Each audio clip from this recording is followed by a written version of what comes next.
tous, j'espère que vous allez bien. On se retrouve aujourd'hui pour une vidéo sur Maeva Guénam. Comme vous le savez, la Marseillaise a quitté la France après le braquage dont elle a été victime il y a quelques semaines.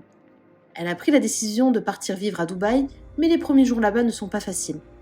Tout à l'heure, Maeva a confié être très déprimée depuis son arrivée là-bas. L'éloignement avec ses proches et tout ce qu'elle doit gérer sur place pèse beaucoup sur son moral. Je vous laisse tout de suite avec la vidéo et n'hésitez pas à réagir en commentaire. Mes amours, on vient de rentrer à la maison et moi, la vérité, je déprime un petit peu. C'est compliqué les visites, c'est compliqué de trouver mon chez moi. Du coup, ça me fait déprimer. Bon, je vais quand même manger parce que j'ai quand même faim. Je vais manger, mais en vrai de vrai, je suis... Déjà, il faut que j'aille faire mes cheveux là. Je sais pas, ils sont tout gonflés, je sais pas ce qu'ils ont. Je déprime un petit peu. Voilà. Là, en plus, moi, j'ai un genre, quand je déprime, tous les gens autour de moi ils dépriment tellement que mon karma il est puissant. Et quand je suis drôle ou que je rigole et que je m'éclate, tout le monde s'éclate autour de moi. Je vous jure, j'ai un karma, moi, il est super puissant. Bon, je mange et je vous raconte. C'est soit mon antidéprimant. Fais-moi rire. On mange. Après, mais de la musique. On met la musique, on va danser. On va s'amuser. Mais il faut mettre la musique pendant qu'on mange là. En tout cas, c'est super bon. Il y a un truc là, il y a un traiteur en bas de la tour. C'est trop bon. En plus, j'avais dit prends-moi du poulet, mais en vérité, j'avais trop envie de manger du saumon. On dirait qu'il a lu dans mes pensées. Au restaurant, tu veux du saumon. Enfin, avant-hier, tu veux du saumon, il ne l'avait pas. Ouais. Ouais, je t'aime. Je pense à tout. Bon, mes amours. Moi, pour être honnête avec vous, je fais une petite déprime là. Ça fait quelques heures parce qu'en fait, c'est compliqué pour moi de trouver une maison parce que je suis prise par le temps. Et même pas que, parce qu'au pire, même si c'est dans quelques mois et tout, c'est pas forcément le temps, c'est que en fait, parce que je peux trouver d'autres solutions, hein, et j'en ai trouvé, mais en fait, j'ai envie d'avoir mon chez moi. Alors l'appartement dans lequel je suis, c'est d'ailleurs mon ami Khadija, mon agent immobilier, qui me l'a prêté, son appartement. Franchement, j'y suis trop bien, mais en fait, je suis pas chez moi. Je me sens pas chez moi parce que c'est pas chez moi, c'est pas là où je vais habiter, c'est pas là où je vais emménager.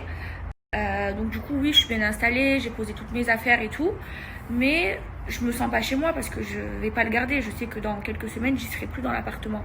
Et tout ça, en fait, ça, le fait de pas me sentir à la maison, ça me perturbe. J'ai pas mes repères, j'ai pas tout ça.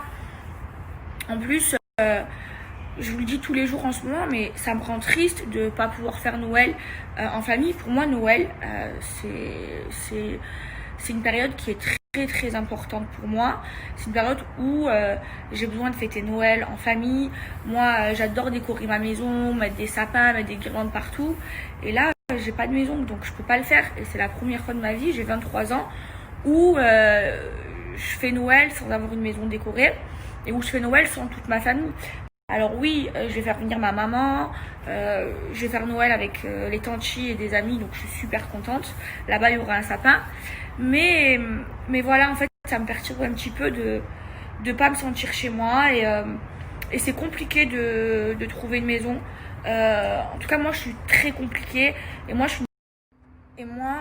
suis une personne qui marche au coup de cœur. Je vous l'ai dit, quand j'ai acheté ma maison à Marseille, j'en ai visité qu'une, ma maison, je l'ai visitée 5 minutes. Si je suis restée plus de 10 minutes à l'intérieur, c'est le bout du monde et je l'ai achetée direct.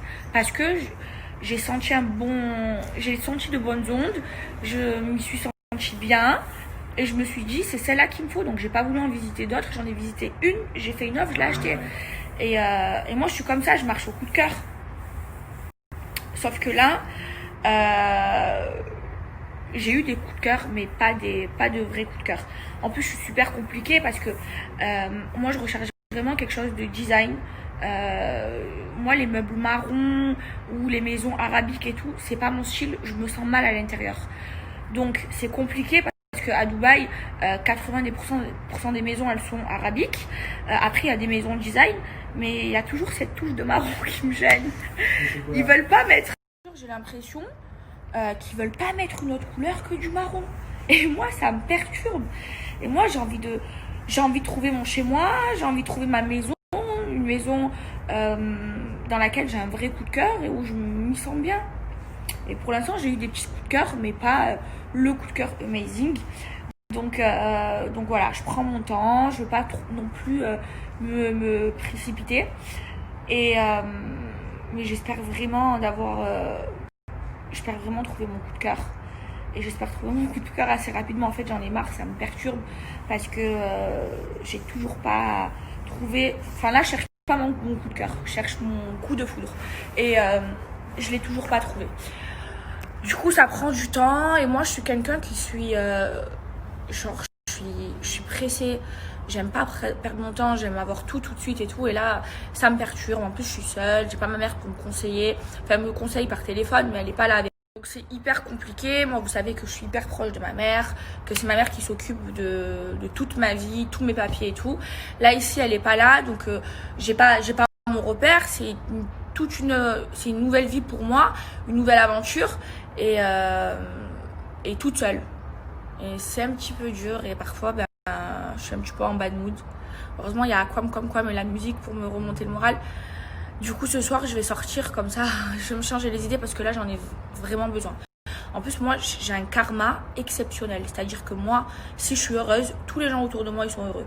Si je suis triste, tous les gens autour de moi, ils sont tristes. Je sais pas, j'ai un karma qui est super puissant. Les amis, ça me fait trop rire parce que genre, j'ai une question qui revient souvent, que vous me posez souvent. C'est, Maëva, tu vis à Dubaï, mais tu parles pas un mot d'anglais à la télé. Quand tu parles anglais, c'est une catastrophe. En fait, moi, je comptais prendre des cours d'anglais, genre à l'école et tout, pour apprendre l'anglais. Genre, j'ai trop envie d'être bilingue, c'est hyper important. Tout le monde me dit oui, tu vas apprendre sur le tas à force de vivre ici et tout, mais j'y arrive pas.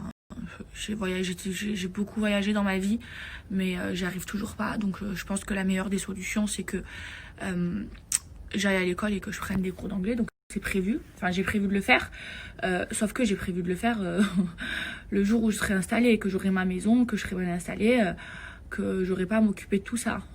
Sauf que je suis toujours pas installée. Donc ça attendra pour le moment. Mais ouais, c'est super important. Et franchement, moi je sais que genre quand j'étais à l'école, je trichais tout le temps. J'étais une grosse tricheuse. J'avais un don pour la triche. Et genre, je m'en foutais de l'anglais et tout. Pour moi, je me disais, c'est pas important. Pourquoi je vais parler anglais? Je suis française et tout.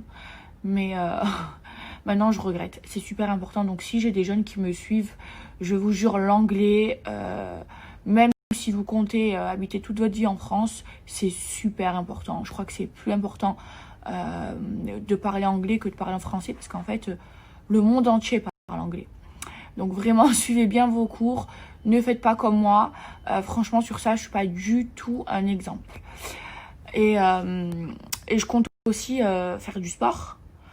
Sauf que je me suis dit, bon, en vrai, moi, quand j'étais en France, je me suis dit, je vais aller à Dubaï, je vais trouver une maison en 1 semaine, je vais faire mes papiers en 2 semaines.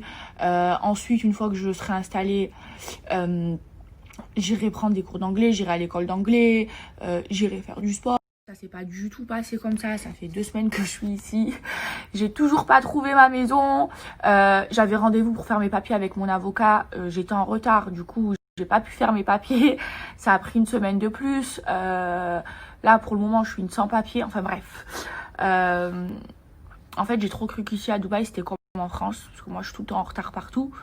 Mais non, l'heure, c'est l'heure ici. Il n'y a pas de retard, il n'y a pas de... Non.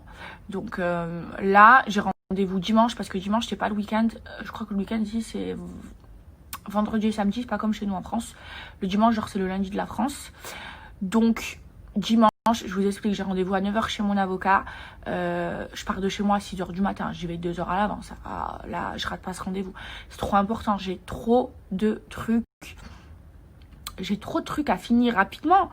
Mais si je suis tout le temps en retard, si je trouve pas ma maison, en fait, j'ai l'impression que j'arrive pas à avancer. C'est pour ça que j'étais en bad mood. Là, ça va beaucoup mieux. Je vous jure qu'aujourd'hui, j'étais pas très heureuse. Hein. J'étais un petit peu triste. Hein. En plus, ma famille me manque. Enfin, voilà. Pour les cours d'anglais, oui, je vais en prendre. Mais une fois que je serai installée. Voilà.